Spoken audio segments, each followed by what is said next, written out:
নমস্কার, দীপা স্টার্লিং চ্যানেলে আপনাদের সবাইকে স্বাগত। আজকে আমি বানাবো গন্ধরাজ ভেটকি। বানানো খুবই সোজা আর খেতেও খুব ভালো লাগে। হাতে সময় কম থাকলেও আপনারা গন্ধরাজ লেবুর গন্ধযুক্ত এই অসাধারণ স্বাদের রেসিপিটা খুবই চট করে বানিয়ে নিতে পারেন। দেখে নেওয়া যাক এই রেসিপি বানানোর ভিডিওটা। আমি ছোট সাইজের গন্ধরাজ লেবু নিয়েছি। এই সাইজের গন্ধরাজ লেবুর রস কম থাকে, গন্ধ বেশি থাকে। এই রেসিপিটা বানাবার জন্য এই রকম সাইজেরই লেবু ব্যবহার করতে হবে। লেবু বড় হয়ে গেলে বেশি রস হয় আর রসটা টক হয়ে যায়। আমি দুটো লেবুর মধ্যে একটা লেবুর জেসটা গ্রেট করে বের করে নেব। বেশি প্রেসার দেব না, হালকা প্রেসার দিয়ে জেসটা বার করতে হবে। বেশি প্রেসার দিলে সাদা অংশটাও গ্রেট হয়ে বেরিয়ে যাবে, রেসিপিটা তেতো হয়ে যাবে। একটা লেবুর জেসটা আমি পুরো বের করে নিলাম। দেখুন সাদা অংশটা একদমই গ্রেট হয়নি। এখন আমি মাছগুলো ম্যারিনেট করে নেব। আমি 6 পিস ভেটকি মাছ নিয়েছি। দেব 1/4 চামচ গোলমরিচ গুঁড়ো, স্বাদ মতো নুন, দেব 3টে কাঁচা লঙ্কার পেস্ট আর গন্ধরাজ লেবুর রস।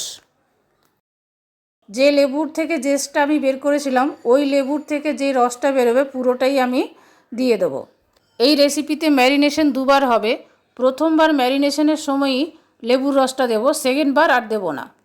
গন্ধরাজ লেবুর রস, কাঁচা লঙ্কা আর গোলমরিচ গুঁড়োটা মাছের মধ্যে ভালো করে মাখিয়ে নেব। এবারে দেব 1 টেবিল চামচ আদা পেস্ট আর দেব গন্ধরাজ লেবুর জেস্ট, যে জেস্টটা বের করে রেখেছিলাম তার হাফ। এখন জেস্টটা ওপর থেকে ছড়িয়ে দিলেই হবে, ভালো করে মেখে নেবার কোনো দরকার নেই। এবারে আমি ঢাকা দিয়ে 15 মিনিটের জন্য রেখে দেব। সেকেন্ড ম্যারিনেশনের জন্য নেব 4 টেবিল চামচ টক দই। দইটা আমি জল ঝরিয়ে রেখেছি। দইটা ঘরে পাতা দই, একদমই টক নয়। দিয়ে দিলাম 1/4 টেবিল চামচ গোলমরিচ গুঁড়ো। দেব বাকি গন্ধরাজ লেবুর জেসটা, একটু দেব নুন আর দেব হাফ টেবিল চামচ চিনি।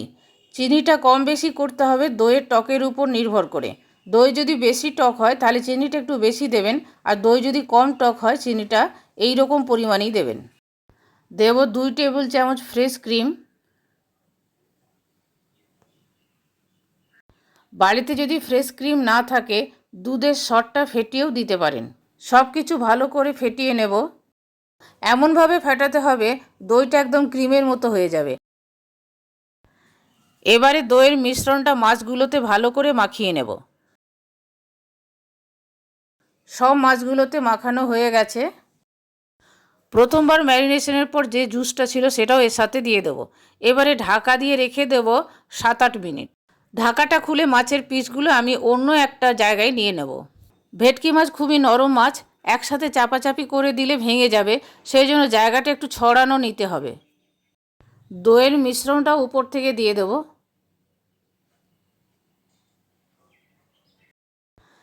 দেব 3 টেবিল চামচ রিফাইন্ড অয়েল।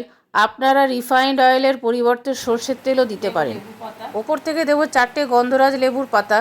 গন্ধরাজ লেবুর পাতা কিন্তু বেশি দেওয়া যাবে না, তাহলে কিন্তু রেসিপিটা তেতো হয়ে যাবে। অপর দিকে একটা কড়াইয়ের মধ্যে আমি 2 কাপ জল দিয়েছি, জলটা ফুটে উঠেছে।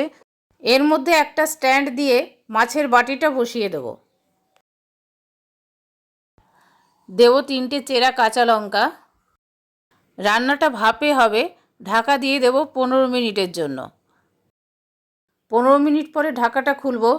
দেখুন পাতা আর কাঁচা লঙ্কার কালার চেঞ্জ হয়ে গেছে আর মাছগুলো সেদ্ধ হয়ে গেছে।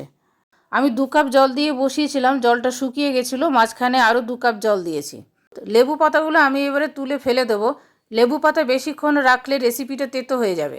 ভালো করে ঠান্ডা করে নেব, তারপরে সার্ভিং প্লেটে তুলব। ভেটকি মাছ খুবই নরম, গরম অবস্থায় নাড়াচাড়া করলে ভেঙে যাবে। মাছটা যখন প্লেটে রাখছি তখন দেখুন একটু জল জল দেখা যাচ্ছে। এটা যদি কর্নফ্লাওয়ার দেওয়া হতো তাহলে থাকতো না। আপনারা যদি চান দিতে পারেন, আমি দিইনি। গন্ধরাজের দুর্দান্ত গন্ধ বেরিয়েছে, অসাধারণ লাগে খেতে, খুবই সহজ রেসিপি। আমার এই গন্ধরাজ ভেটকি বানানোর ভিডিওটা আপনাদের কেমন লাগলো কমেন্ট করে কমেন্ট বক্সে জানাবেন। ভালো লাগলে প্লিজ একটা লাইক করে দেবেন, শেয়ার করবেন আর সাবস্ক্রাইব করে বেল আইকনটা টিপে দেবেন পরবর্তী নোটিফিকেশনের জন্য।